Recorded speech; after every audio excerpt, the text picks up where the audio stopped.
Yeah. Maybe if you're in Texas or south of the Mason-Dixon, like how cool is that they get all the crappy weather right now? Cool. Yes, it's very cool where they are. That's an understatement. That's an understatement. And if you don't believe in climate change, just take a look at the weather map. Let's take a look at the map across the country and see what the weather is, and you will say there is climate change. One of my friends who rides was posting yesterday, like, all right, he lives in Texas. He's like, I apologize to all you northeastern and like upper Midwest folk who always talk about the riding season and how you can't ride at certain times. He said, all right, I get it. Yeah, that man, they have ice down there. Ice. I mean, this is weather they do not know anything about. Yeah, Going all the way down into Dallas and places. It's crazy. man, I'm telling you. So, yeah, welcome, folks. This is the Power Hour, brought to you by Power, of course, and not Powerade, Power Interfaith. And sitting across from me in our digital studios, thanks to technology during this COVID season, Yes. is Bishop Dwayne David Royster. And sitting across from me is the Reverend Dr. Mark Kelly Tyler. And she is the glue that holds it all together. She is the tech guru, producer extraordinaire, Kawesa. What's up, Kawesa? Good morning. How are you? Man, it's all good. Let me, You let me, know?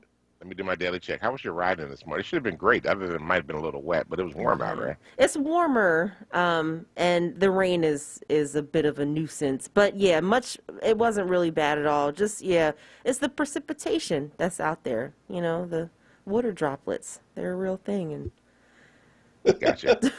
That's our weather check for the morning. That's what we do. We asked Kawesa, like, who just came in, like, what's it like out there? Right, right. Kawesa would she's like woman on the street. There you go. So yeah, folks, a lot to cover on today. Lot to cover. By the way, do you watch Saturday Night Live? I haven't watched it in years, to be honest with you. Okay, I'm just a big Saturday Night Live fan. Always have been. I mean, like even through the horrible years, I think a lot of people have kind of come back to it because of Alec Baldwin's. Yeah, Trump impersonations, yes. Yeah, I mean, he made it popular again, and folk kind of used it as their outlet during the Trump years to just like make it through. But Regina King was the host on Saturday. Oh, really? Okay. Yeah, I like Regina King. I do too. But it's kind of like I don't know if she ever watches the show. That's kind of the feeling I got. I was like, do you actually watch Saturday Night Live? I mean, Regina King's kind of like a serious actor, so Right. I don't know that, you need a little bit of a comedic timing for this. I mean, she did play in Friday, but even when she played in Friday, it wasn't really a funny role. It was like the real serious role, like always going after her brother for something that he was doing. So, yeah, I mean, I don't think, when I'm thinking about, like, has Regina King ever played a comedic role? She was in she was not just in Friday. She was in Boys in the Hood. Right, but that was a serious role too, right? Boys in the Hood was not a comedy by any means. Yeah, her role was kind of funny, but it was like hood funny. It was like more like real. Her and Yeah, Ice Cube going back and forth to each other. But yeah, because I think she had a 40 in she was holding a 40 in Boys in the Hood. yeah, So and all she right, just, yeah. Anyway, go ahead, yeah. I'm gonna say Kanisha disagrees with me. She says she was funny on SNL. You know, I put it like this. For me, it was probably like the least funny SNL that I've seen in a very long time. Did you I ever see mean, the episode with Kanye? like the real Kanye? Yeah, the real Kanye. That wasn't No, funny. no. No, it was terrible. Yeah, Robert Garland, I think, tends to agree with me. He says she's really not in that lane, and that's what it is. You're right. She is a great actress. She's a tremendous director, dude. I'm telling you, she's Hmm. like out directing stuff now. Regina King is amazing, but we all can't do everything. Like on Sunday, if when we're actually in the building, you'll notice that when we line the opening hymn on churches on church during church, Hmm. if I'm there at the pulpit and I announced the opening hymn, and we kind of lined it out, and 4,000 tongues to sing after we get ready to go. You know, Sheila Booker will appreciate this. You know, back in the day when I had a mic that had an on-off switch, I would just kind of like, you know, my hand would just hit that off switch. People would notice. So I'm out there belting away, but you don't want to hear me. You know what I mean? It's not my giftedness. So I try to stay in my lane. And I felt like they kind of, and I don't know, maybe it was also the sketches that they wrote that just weren't that funny. So I don't know. I just felt like, yeah. Ed Bowles just reminded us Regina King was on 227. I totally forgot about that. She played the Marla Gibbs' daughter in that, didn't she? I forgot too. That wasn't a show I really watched that much, but yeah, but anyway, but I just bring it up because that's also some Black history. And I kind of took her at her word during her monologue where she says she stopped watching after Eddie Murphy left the show. Wow. It was like supposed to be funny, but that was like the 80s. but by the way she was interacting with the rest of the cast, I was like, that was really not a joke. Wow. That's real. Yeah, she was a fish out of water. God bless her. And I just got to say that she was incredible in Watchmen. Oh, incredible. Incredible. Bro.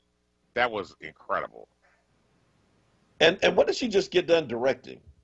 She just did a couple of things. You know, and I can't think of the name. Pulling it up right now. So yeah. I know one of our producers could. The One Night in Miami. Yeah, that's what I knew. It was something that was out on online. So One Night in Miami is incredible. Like I said again, I mean, hey, I'm sure she'll cash that SNL check like everybody else did, and keep it moving, and kind of check that off her box as something that she's done that she never has to do again. But yeah, she's just. But where she is right now. And you think about the limited kind of roles and abilities that Black people and then Black women in particular get in Hollywood, for her to continually, like, you know, just defy things, like you said, to take that lead in The Watchmen, and that story to really be all about her and her family, to do what she did with One Night in Miami, and again, all of that you go back to her with a 40 in Boys in the Hood. Yeah, I mean. Yeah, it's actually kind of wild, though, because Regina King, I think about some people like Regina King right now, Kevin Hart, other folk who are making the most of this experience and using it to, you know, do every avenue they possibly can. You know, playing in movies, producing movies, directing movies. You know, Kevin Hart's got his own Sirius XM channel. I mean, there's a whole bunch of things out there that they're creating opportunities for themselves and are not just, you know, sticking with the craft, but like, you know, especially for Black women, you know, the roles are limited. They might not always be very popular roles. They're usually not the main character roles. And so Regina's making, you know, space for herself in the directing lane and the producing lane, starting her own production company. You know, people are bringing her scripts now instead of her having to market scripts to other folk. And that's really powerful. So shout out to her and for all the hard work that she's doing right now and for a career that's been absolutely incredible. Yeah, bro, did you see her in Beale Street? If Beale Street Could Talk? I did not see the whole movie of Beale Street. Oh, so if Beale Street Could Talk is, I mean, you know, all the things we've been talking about, this is actually a good segue into one of the things I wanted to touch on today about New York City. And the story about these coerced confessions from defendants back in the 80s. But if Beale Street Could Talk was that same kind of story, right? You know, guy wrongfully accused of rape, young Black guy, just, you know, everyday working brother, him and his, you know, girlfriend trying to like work life out. And Regina King is the mom who's, right, yeah, I mean, there's a scene where, bro, she flies to, I think it's Puerto Rico or Cuba. I can't remember exactly. I think it was maybe even Cuba, to try to like help, you know, exonerate him. And there's just this dialogue that is such a powerful scene. So Powers Live Free team, we actually went to go see that together as a group. And then we left and then sat and just unpacked it like right afterwards. And I mean, man, people were just like speechless. I mean, again, it's one of those movies, if you see it, you probably only really want to watch it once. It's like oh my God, what's the story about the Central Park Five, the documentary by Ava Yeah, DuVernay? yeah. Yeah, it's on that same. This is fictional. This is based off of James Baldwin's work, but again, it's fact based, Hmm. and it's off of the fact that for so many black men in our country's history, and unfortunately even in our current situation today, people have lived those kind of stories. And so Bill Street Could Talk is art imitating life. Hmm. Central Park Five is life imitating art. Hmm. And I mean, and it's this vicious cycle that goes on and on and on, where we live in a world that is predisposed to just simply not believe us. And one that says, I mean, if a lot of the corrupt people we see in the system just simply kind of take attitude, well, if it wasn't you, it was somebody black. Hmm. So somebody gonna pay. So sorry, you just happen to be the wrong one. Yeah. See how we got to there? Just from Well, that actually from reminds Regina me. King and Saturday Yeah, Night Live, we got all deep. they got very deep. Well, I mean, it's there was actually an article in the Root that was out yesterday. I don't know if you saw this or not. That America's oldest Jewish juvenile lifer is a black man who was released in Philadelphia after 68 years in prison. Yeah. Joe Ligon was 15 years old when he received a life sentence for Oh, his involvement in a series of robberies and assaults that left two people dead. Um, he was 83 years old when he walked out of Montgomery County State Correctional Institution, Phoenix, after being in prison for 68 years. He actually was innocent and refused to. He could have cut a deal, confessed that he had done it, and they would have let him out earlier. He refused, and it was actually the defender's office that worked to Bradley Bridge with the Defenders Association that worked 3 years to get him out of jail, and eventually got him released from prison. 68 years he had been in since he was 15 years old. what was the crime that he was Uh, supposed to have committed? it was supposed to have been a double murder. Yeah, it was a series of robberies and assaults that left two people dead. He's always denied that he killed them. He admitted that he was involved in the other crimes, but he always denied killing the people. He Hmm. was sentenced in 1953. 1953, Yeah, before Brown versus Board of Education, yeah, before Emmett Till, yep, before the sit-in movement, yep, before the Freedom Riders, before Dr. King went yep, to Alabama to pastor, or there about the same time. yep, Before all of that, yep, through all of that, up till now, innocent, 68 years in jail. yep. How do you pay somebody back for Can't, taking 68 years of their life? can't. Man, that is just, and when you see his pictures, I didn't, thank you for sharing that part of his story. Hmm. Um, but when I saw his picture, what amazed me is how childlike he still looks. Hmm. At 68, I mean, he has like he almost has like that childlike innocence about him. Yeah. And yeah, I don't know. Greg Brinkley says I know him. Him and Greg's nephew. I'm sorry, a gentleman and Greg's nephew had the same 40 years for a crime his little brother confessed he committed. Yeah, I remember that story, Greg. Yeah, and I mean, and here's the thing. So you talked about the fact that there was someone from the Defenders Association who spent 3 years working to get him out. Hmm. You think about the 13 people that the governor commuted, largely in part to the advocacy work of groups like Amistad Law Project here in the Hmm. city, Hmm. and others who kind of in that same spirit of a Brian Stevenson and his Innocence Project. They dedicate themselves over the cases of like a handful of people. But I mean, man, you just stop and just really think about just how easy it is to get caught up in the system. And if you have no resources, how quickly, man, you just literally get flushed down the drain, But never that's to come back. Yeah, that's part of the problem. The gun who was originally from Alabama, pled guilty to 2 counts of first-degree murder, but he said he felt he got scapegoated as an out-of-towner. Mm-hmm. And and I mean, you're 15 years old, you're up here by yourself, and you got these white cops that are putting pressure on you to confess, and get this over with. And I'm sure he felt pressured, and I'm sure they probably did some things they shouldn't have done to get him to say what he had to say. And he fought tooth and nail. And he could have got out earlier and been paroled, but he said that he didn't do it and that he wasn't going to do it. So he stayed in jail longer while the case had to continue to go through court. Whew, boy.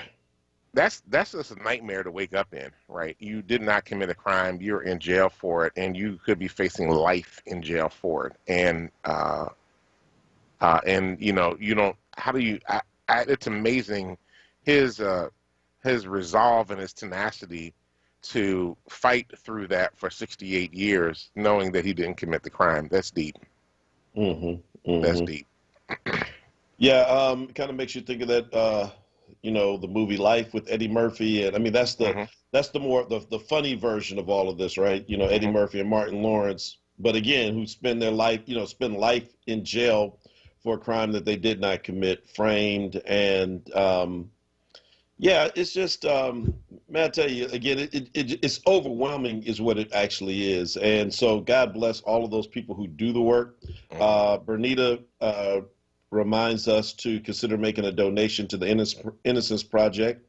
And I'd add to that, some of the local work. So Amistad Law Project, a lot of folk, you all may not know that name, but, some of the folk over there, Sean and Nikki, man, they're amazing. The story of, I think I shared with you that one of our members, it's such a powerful story, man. Just, her dad died in the act of a robbery by some juveniles in 1980. He had a heart attack and died. They stole his car, didn't intend to, for him to be killed, but he died of a heart attack, and they were put in jail from that time on. And so the two of the boys who did not have a gun or anything, or still in jail after the one who had the gun had already been released from prison. And this woman and her brother actually worked with the Amistad Law Project to advocate on their behalf, the Evans brothers. And so they're two of the people who'll be getting out. Who actually gotten out, I should say, in the last week. But these are just, these stories, man, are just like gut-wrenching stories of people who, how do you get 37 years back, 38 years, 40 years? Think about everything that we've done in our lives in that period of time, right? That's like from the time that you were like a teen until now, all of that stuff, college, marriage, children, worked here, worked there, did this, did that, and I don't know. We got to take a break. It's 6:21, but I bring that up because I do want to talk about this really powerful story in the New York Times where it talks about 3 detectives obtained a false murder confession and raising the question, was it only one of dozens? Right. We'll be right back. This is the Power Hour. At Charmin, we heard you shouldn't talk about going to the bathroom in public, so we decided to sing about it. My sweet cheeks feeling squeaky clean when Charmin's rolling behind the scenes. Charmin TP gives me those cheeky clean feels. That ultra strong hype is all for reals. Those TP rolls got me a Charmin clean tooketh. Cheek to cheek feeling oh so shooketh. Charmin Ultra Strong just cleans better. Enjoy the go with Charmin. I'm Anthony McLaurin. Been denied insurance? Call 888-307-0505. Life insurance, age 0 to 85, no examination needed. Homeowners insurance, any home, any condition, same-day coverage, 888-307-0505. Auto insurance, we can have you covered in 15 minutes. Business insurance, call 24 hours a day, 888-307-0505. I'm Anthony McLaurin. When you need insurance, I can help. Okay, Her's new fire potato chips and cheese curls, they are spicy. Whew, they're hottest snacks yet, hold on. Whew, but it's not just heat. There's some nice sweet and savory stuff going on too. Ooh, there's that heat again. It burns, but it burns so tasty. Ooh, that's hot. Find Hers Fire Snacks at your store today. Whew. Taste the flavor, feel the heat, break out the Hers. Hello, I'm Jose Hernandez, and I have been using a wheelchair since my accident in 1995. I guess if I had one message for the general public, it would be that I appreciate your help. But please, ask first. I know you mean well, but I've actually got everything under control. And if I don't, I'll ask for assistance. People with disabilities just want the same respect and consideration as everyone else. This is a message from United Spinal Association. Download our disability etiquette booklet at unitedspinal.org. You're listening to WURD Radio, 96.1 FM and 900 AM WURD, independent black media. Welcome back to the Power Hour. This is Dwayne Royster along with Mark Kelly Tyler. We're here Monday through Fridays from 6 a.m. to 7 a.m. to bring you the latest in news, happenings around Philadelphia, and of course, especially our opinions. And we have plenty of them on numerous issues at any given point in time. Yes. No way. I know, we are an opinion show. We are not. This is not news. I mean, we talk about the news, but then we offer our opinions on that, about what is going on and what's happening and how the world is treating black folk. And so we have something to do. I know you got a thing you want to jump into, but I just want to say, just on a little lighter note for a sec, that George Wolfe, who directed Ma Rainey's Black Bottom, is teaming up with the Obamas and their new Higher Ground production company, and they're going to do a biopic of Bayard Rustin, which I think should be really exciting. I think he's one of the unsung heroes of the civil rights movement that nobody ever wants to talk about, and primarily they didn't want to talk about Bayard Rustin because he was an out gay man. Mm-hmm. But honestly, there is no March on Washington. You don't really see King in the latter years without a Bayard Rustin. Bayard Rustin was a phenomenal organizer and leader. He was actually from Westchester, Pennsylvania, was a Quaker, and believed deeply in, utilizing his faith to create change in the world. And so I'm actually looking forward to seeing this and seeing this piece about Bayard Rustin, because he is, you hear about A. Philip Randolph, you hear about Martin Luther King, you hear about John Lewis. You hear about what they refer to as the Big Six, which are the 6 big leaders and organizations that helped to organize the March on Washington. But it was Bayard Rustin that put all of them in a room and got them to start thinking about the March on Washington that he had tried to do 20 years prior to, and wasn't really able to make it a success as it was when he did it in '63. So shout out to George Wolfe and the Obamas for putting that piece together and telling a deeper story about Bayard Rustin and the work that he did to basically change America. So you're going to like this, especially since Skip Gates is doing a thing on the history of the black church tonight. Yeah. That airs this evening at 9. Mm-hmm. I'm sure you're going to see Mother Bethel in there at some point. Because he's probably got old footage from when we were in Many Rivers. But not to always say this, but I got to always say this. There's an AME connection to the Bayard Rustin story. Oh, really? Okay. Tell that. I keep telling you, everybody's connected to AME. I know. You always tell me. So the church I pastored for a short time, Bethel AME Church in Westchester, where WEB. I didn't know you were there. I was there for like 6 months. When I first moved here in 2003, that's where they put me. Oh, wow. Okay. They put me there for 6 months before moving me to Camden for 4.5 years, and then to Philly. And so we went to Westchester, for like 6 months. W.B. Du Bois spoke at that church back in the day. I'm sure Frederick Douglass visited because he spent time kind of like hanging out in Westchester. It was his getaway. But Bayard Rustin's family were members of that congregation when he was born. Okay. They moved to the Quakers in part because they wanted him to have a Quaker education, and it's cheaper if you're a Quaker. Right, absolutely. So they became friends. But yes, thank you. You're welcome, America. So think about this, and all these critical people in the March on Washington, off the momentum of a Rosa Parks, who is an AME member, a stewardess in the AME Church, A. Philip Randolph, that major organizer, was an AME member of First Bethel AME Church in Harlem, New York. 3 or 4 of the cases that came together as Brown versus Board of Education were all AME stories. Brown versus Board of Education was Oliver Brown, Reverend Oliver Brown of the AME Church in Topeka, Kansas, and was friends with a ton of the bishops and older preachers that I know. So so as I came into ministry, always hearing them talk of that story. Wow. I keep trying to tell you, you can't tell Black history without talking about the AME Church. Can I ask you a question, though? Yes. Do they work on Fridays? They do. I don't. I don't. That's not true, folks. He does work on Fridays. Yeah, but man, that's so. Wait, all right, and you brought something else up. We're gonna get to this other story, I promise you. But, bro, you brought up. So first of all, I'm looking forward to seeing that too, and glad to start seeing these other stories come up because you're right. Bayard Rustin was treated like Black women at the March on Washington, Absolutely. and look, and he understood. He understood why as well because. You know, they were looking for anything to tank the movement and to shut it down. And for, you know, an openly gay Black dude to be a part of organizing that in 1963 would have just totally discredited it and it would have never gotten off the ground. Likewise, Black women who did so much of the heavy lifting got there and just sat back and just so it became a story where all we remember is Martin Luther King's speech, I Have a Dream.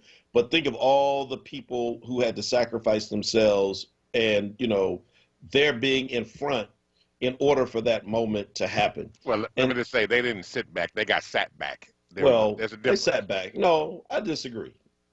They got. I hear you. Man. They went back. They got pushed back, but they didn't like walk away from it because people understood. I mean, there was a woman who, there was another woman who was a Rosa Parks in Montgomery before Rosa Parks, but she was a single mom. Mm-hmm. And so the NAACP did not rally around her. Right. And she understood it. It was like, because being a single mom in the South in 1954, 1955 was like, I don't know, man, being a witch in Salem or something. You needed somebody that was quote unquote respectable so that they could get behind them. I understand. That's right. So I hear you. Yeah, were they pushed back? Did they sit back? It's a combination of the two, right? There you go. Yeah. All right. Look at that. See, we're working it out this morning, folks. But I just want to say, so you brought up, and I don't know why I had forgotten to mention this. When you brought this up about the director, that Ma Rainey's Black Bottom. Mm-hmm. Have you seen it? I did. How many times? I saw it once. I saw it all the way through, though. It was okay. Chadwick Boseman was incredible, and Viola Davis, incredible. So look, I saw it once, and I thought, so totally not what I expected. I was like, man, blown away by it. Mm-hmm. But I have to tell you, now watch it again. I watched it again on a fluke over the weekend. Man, Dwayne, I'm gonna tell you, you talk about something about now where you know where the story is going. Mm-hmm. You can actually pay attention to a lot of the subtext. Mm-hmm. And first of all, August Wilson was an incredible writer, playwright. But the ways in which, being Black in this system, tore at each character. Yeah. I didn't pick up on it as much until the second time watching it, that every last one of them, that's really how they were reacting. Ma Rainey, who was just a boss. Mm-hmm. Ma Rainey was a boss. Well, I'm telling you, she was no joke. You better get my Coca-Cola. I ain't saying nothing till I get my Coca-Cola and pay me my money, pay my nephew his money, and we're going to keep it moving. And maybe I'll sign, maybe I won't. But literally every single character, even the bass player, I'm going to just tell you that again, the second time was so much better than the first time. And this Black History Month, you got to check it out. It's free if you have Netflix, right? Mm-hmm. Was that Netflix? That's Netflix, yeah. Yeah. I'm just saying, man, these incredible stories that are coming up right now. Aunt Young likes that part. My nephew, she said, you're going to pay me. He said, no, we can take it out of your money. Yeah, that's my money. Pay him his money so he can send something home to his mama. That's what we do. Uh-huh. So anyway, great stories that are out there, great stories being told, and also stories that are coming out from our not too distant past. These stories that are coming out from when you and I were just coming out of high school or in college or working our first job, the late 80s in America. You think about the Central Park Five that happened during that period of time. But there's so many other stories. So the New York Times did an amazing piece, and they start by talking about a guy named Hugh Burton, who spent about 20 years in jail for for confessing and being coerced into confessing to killing his mother. Wow. He was 16. I mean, here's the real tragedy. 16 years old, comes home from school and finds his mother. I mean, just, dude, I mean, who wants to even think about this? You walk in at 16 and you finds his mother bound, apparently had been sexually assaulted and murdered in their apartment. So what do you do at 16? You call the cops and you're freaking out and you don't know what's happened. And the cops come in, I guess they want to clear a murder. So guess what they do? They say it's him.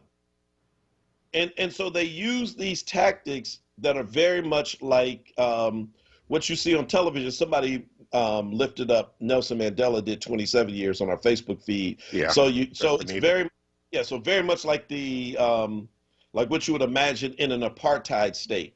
Mm-hmm. So they keep him awake for 48 hours straight. They deprive him of sleep. They don't feed him. They berate him. He's 16. His mother was just killed. He's not with counsel, Kier Bradford Gray, so no attorney in there worked with him. And they basically torture him into confessing that he killed his mom.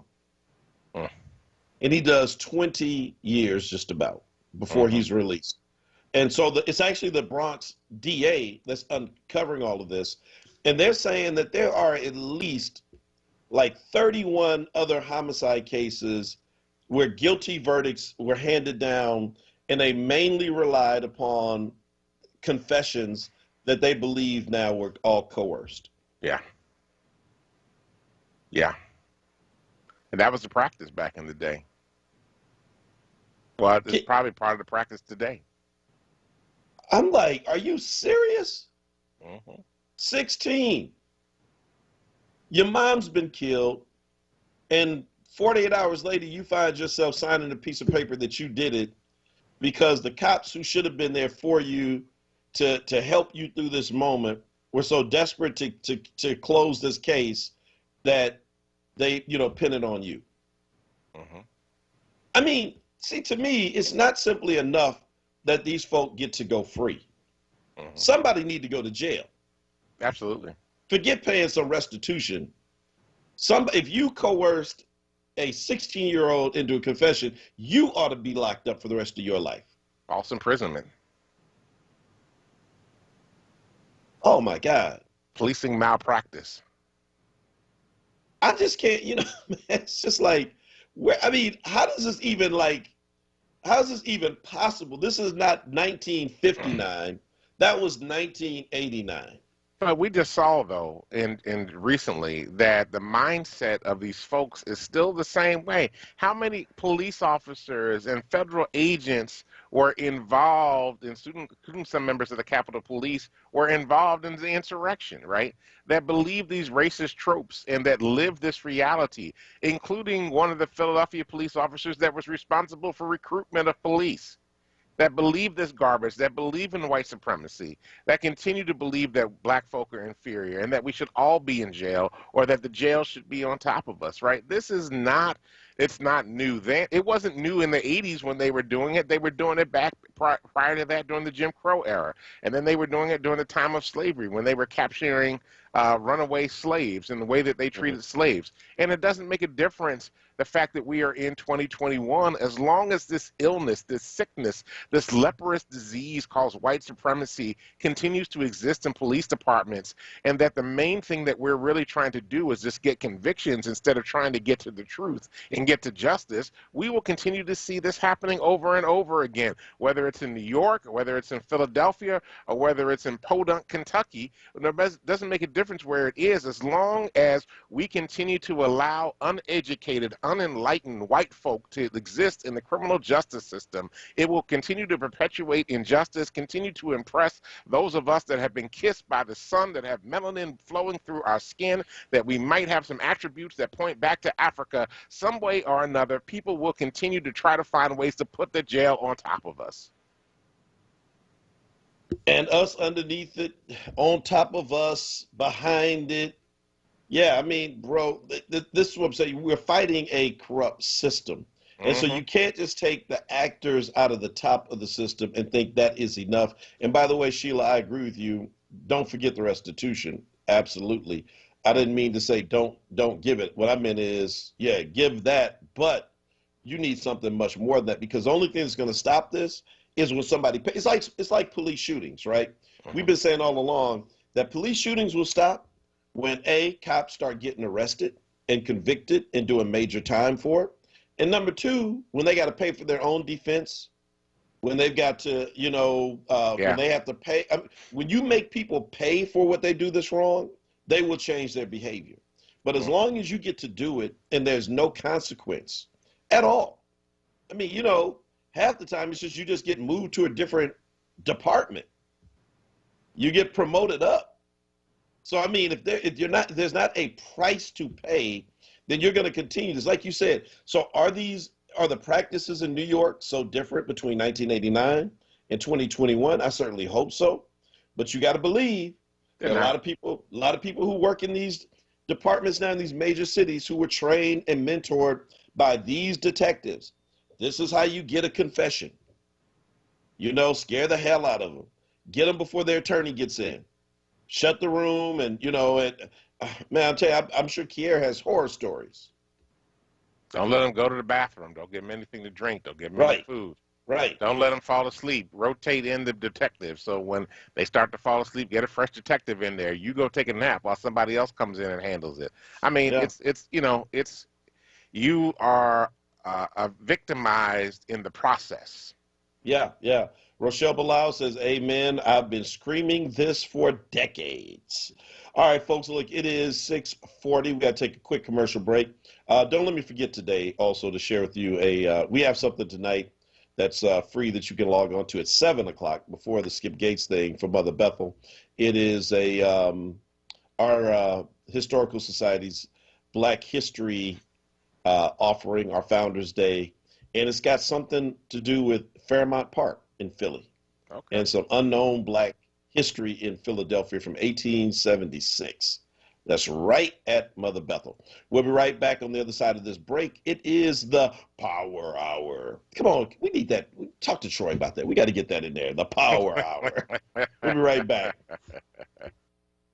Jefferson Health offers no-cost COVID-19 testing sites at St. Raymond of Pinafort Church. Testing is on Thursdays and Saturdays. A second testing location has been added at Richard Allen Preparatory Charter School. Testing is on Wednesdays and Fridays. For testing hours and more information, call 1-833-533-3463. WURD Radio celebrates Black History Month with Black Artist Story 365. Brought to you by Southwest Leadership Academy Charter School. Welcome to Black Artist Story 365. My name is Envy McKee. Get into this episode where we explore the art and artistry of Tony Award-winning actress and singer and Philly home diva, Pearl Bailey. Auntie Pearl Bailey was born in Newport News, Virginia, to the Reverend Joseph James and Ella Mae Ricks Bailey. She graduated from Booker T. Washington High School in nearby Norfolk, Virginia, and decided to pursue a career in entertainment.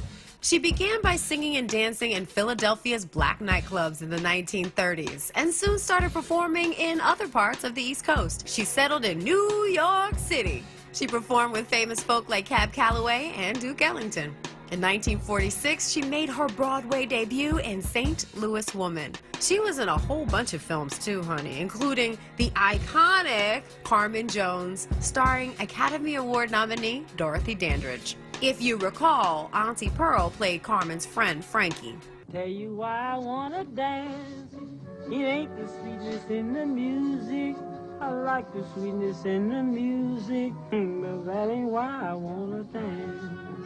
In 1967, Bailey and Cab Calloway headlined an all-black cast version of Hello Dolly. The touring version was so successful, producer David Merrick took it to Broadway, where it played to sold-out houses and revitalized the long-running musical.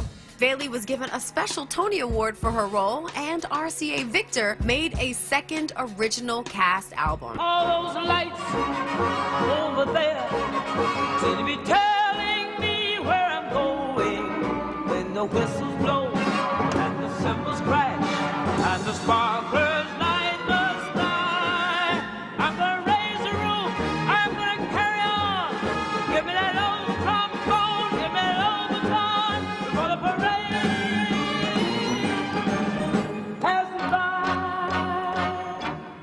That's it for this episode of Black Artist Story 365. My name is Envy McKee. To hear more, tune into The Envy McKee Show, Friday nights, 7 to 10 p.m., right here on WURD. Black Artist Story 365 was brought to you by Southwest Leadership Academy Charter School and the Pennsylvania Lottery. Get to winning with Win, Win, Win, the new scratch-off from the Pennsylvania Lottery, with top prizes of $500,000. Players must be 18 or older. Please play responsibly. Benefits older Pennsylvanians every day.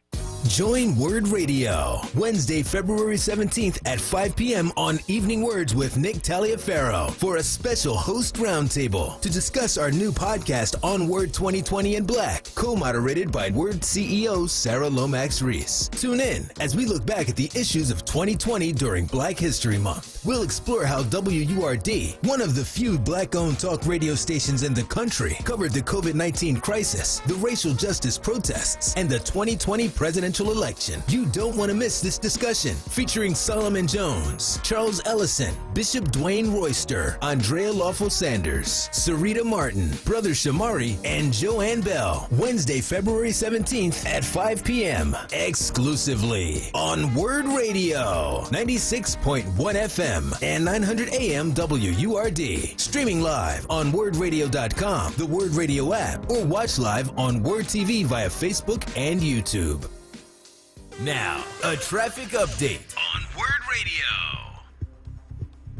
Good morning. This report sponsored by Staples Stores. Looking at volume picking up here in the Philadelphia area, 95 southbound, Cotman down at Bridge. A little slow through the work zone again, Allegheny through Girard, northbound side near the Vine Expressway. There is an accident there now off to the right, westbound Vine, Lake Parkway through the Schuylkill Expressway. Schuylkill Expressway itself, not too bad east or westbound as of yet this morning. Looking at the Boulevard Route 1 southbound, some late volume building there, Broad down to Fox. 55 northbound Deptford into 42, getting a little slow. Staples has everything you need, like furniture at amazing prices. Now at select Staples stores, select chairs are 40% off, plus when you buy any office chair, get 25% off all desks, file cabinets, chair mats, bookcases, and lighting. In-store only, offer ends to 27/21 while supplies last. Staples. For more traffic information, log on to sigalert.com. Jim Bachman with your Philadelphia area traffic. Now, a WURD weather update. Here's NBC 10 First Alert meteorologist Bill Henley. Morning rain, afternoon sunshine, and temperatures warming. By lunchtime, we'll be dry with breaks of sunshine, 48 degrees and up to 50, with partly to mostly cloudy skies today. Clearing skies tonight and turning colder down to 23 Wednesday morning. Bright sunshine, a few passing clouds, and a high of 36 degrees. Then the cold air is around Thursday, and a winter storm arrives with snow and sleet developing during the day. A high of 31 on Thursday. The wet weather continues into Thursday night. I'm NBC 10 First Alert meteorologist Bill Henley with your most accurate forecast. Count on it. You're listening to WURD Radio, 96.1 FM and 900 AM WURD, independent Black media. Welcome back to the Power Hour with Dwayne Royster and Mark Kelly Tyler. Hey, WURD family. WURD Radio is a small business. We are a focused team of hosts, producers, and staff doing everything we can to serve Black people.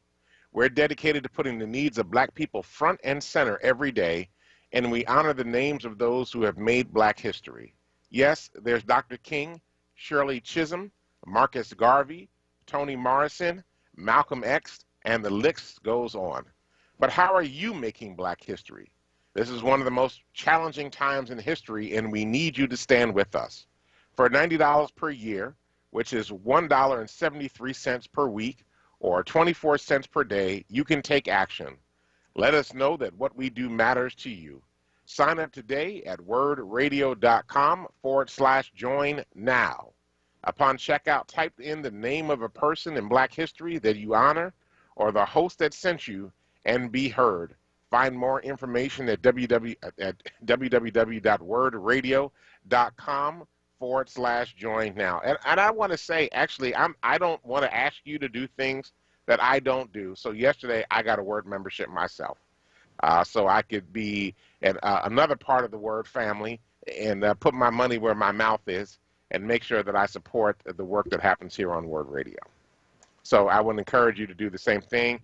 And when you sign up, if you don't have a civil rights hero that you want to put in the box, then put the name of Power Hour in there and let them know that you signed up because you listen to us on the Power Hour each and every morning. Put Richard Allen. There you go. You can put Richard Allen's name in there too. Not the baseball player, although he was a good baseball player. Bishop Richard Allen. Yes. AME, if you need somebody. Hey, everything goes back to the AME Church if you're black in America. That should be your tagline. I think that should be a tagline. I don't make this stuff up. I don't make it up. It just is what it is. Because back in the day, there was really like before the very first option of an independent black church. The only one was the AME Church. I know there were other black churches. We're not even the first black church. People often give us that by accident, but I don't. You can't. It takes too much to try to explain to them that it's not. But it's the first independent effort. There you go. Where black folk took it upon themselves to do for themselves. One last thing before I talk about a little bit of that. Raphael says, haven't read anything for Raphael in a while. Raphael says, so Raphael, I hear what you're saying and I get it. Raphael says the cops and the criminal justice system are against us. We know this. But we have to get our people out of a victim mentality. This mentality is killing us. We need to put the spotlight on the prison industrial complex so that it doesn't get out of hand. Doesn't get out of hand? Okay. But we must also rebuild our black families and black men and fathers so our children don't become career criminals, et cetera, et cetera, et cetera. You kind of know the take, right? So this is all I would say, Raphael, is I understand what you are saying in principle. And, and I get that. And, so a number of us understand that we have to do both of those things at one time, that we have to work and build institutions and, and build for ourselves. And at the same time, though, it's not a victim mentality when you talk about the criminal justice system, because the stories we're talking about, bro, the only difference between you and that kid I talked about who came home and found his mom, killed and was charged for the murder is that it just didn't happen to you. That's the difference. That's not a victim. A victim mentality didn't put that boy in jail for 20 years. Some bad cops and the fact that he was too young to know any better and did not have, look, everybody can't come from a family that knows better. They can pick up the phone and say, hey, Kier, they're screwing my son over. Can you do something? Everybody doesn't have that relationship. Everybody doesn't know what we know. And as a result of that, so very often people are just swept away in this thing. If you don't know about the participatory defense hubs that the Defenders Association has set up around the city, you need to know about them. And you need to let people know, because it's one of those places where people can go to get prepared for this justice system that is very often an injustice to us. Right. But those things are far and few in between. Right. If you don't have a parent that's giving you the talk. Right. Hell, forget the talk if you don't have a parent who can afford a retainer, Negro. Yeah. If you don't, yeah, I hear you.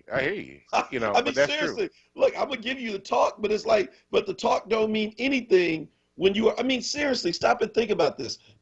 So many people do that guilty plea because they just can't afford to fight back. Right. It is literally too expensive. It is. It's a decision. If you're already borderline, it's the decision of, will this literally make my family homeless? Me trying to get them to get an attorney for me that can fight this and win. Every city doesn't have a good defenders association like us. And this is, the way the Kier has brought it to this level is somewhat that's almost relatively new. And so if it is a real decision that I have to make, that I've got a parent on dialysis, I've got, a brother who's in college or trying to make it. And if they take those resources and divert from me to save me, then we're all going to be in trouble. I will do the 5. Yeah. And that's the decision some people make is I'll do the 5. That's right. It sucks because we all know I didn't do it. This ain't a victim mentality. It's as my younger brother used to say, we'd be at a place when people start rolling out and the police show up. His favorite line was, don't be the last one. Kev was like, get out. He said, when you see people leaving, don't be the last one, because the last one is usually the one who has to pay. Wow. That's deep, man. Telling you, bro. I'm just saying, it is what it is, man, and it just brings tears to your eyes, Yeah. I mean, what makes it worse is that it's still happening, right? It's not like it ended back in the 80s. It's not like it ended back in the 50s. It's not like it ended in the 1800s. It's still going on today. How many police officers are on the do not call list by the DA's office for cases because of their practice, their shoddy police work, and the ways that they have treated defendants in the past that make them not reliable witnesses in the court system? How often does that happen? And the question is, how many of them still have jobs? I don't know how you do a police job if you can't testify in court. Yeah. That doesn't even make sense. It makes absolutely no sense whatsoever. So anyway, this is a sad state of affairs of policing. But we can fight. But we can, and we are fighting, and you're fighting. Yeah. And we're going to get that police oversight board in there. They're going to create policies. They're going to do things to oversee the police department, oversee the police commissioner, make sure that we're doing the right things in there. And I know we're going to talk about that more in the days to come. Elect good judges. Elect good judges. That's what we're working on right now. Many judges are up for election. Are folks going to get out and vote for these judges? Do some work, do some research into the judges and to see what's going to happen. So we have work ahead of us, and it's only a victim mentality if we allow ourselves to be victimized. We can work this thing out if we take power and take ownership. And make sure that what has happened to our siblings in the past does not happen to them in the future. And the only way that we do that is when we work and we make sure that we're actually out there trying to change the world. So anyway, we're up at the end of the show. Yeah. Let me just say this real quick. So tonight at 7, I'm going to put this in the chat real quick so you can see it. But it's an event at Mother Bethel. Hope that you can stop by. 7 o'clock, we'll be talking about the Richard Allen Monument that was at Fairmount Park in 1876 during the kind of like the World's Fair. Great event, and again, it's free. Check it out. You'll learn a whole lot. I'm going to put it in the chat. Thanks. Thank you. All right, everybody. That's wraps another Power Hour. This is Dwayne Royster along with Mark Kelly Tyler. We want to thank Kawesa for holding down the boards, for everybody checking in on both YouTube, Facebook, on the air, through the WURD app, or whatever means that you use to check us out each and every day. We deeply appreciate you. Don't forget to support WURD Radio. You can go to wordradio.com/join now to become a part of the WURD family. Stay tuned for Wake Up with WURD with Solomon Jones coming up next. And listen, folks, we talk about this stuff every day. Do something about it. Go out. Change the damn world. Because if you don't, nobody else will. Peace. Oh, I got eyes in the back of my head.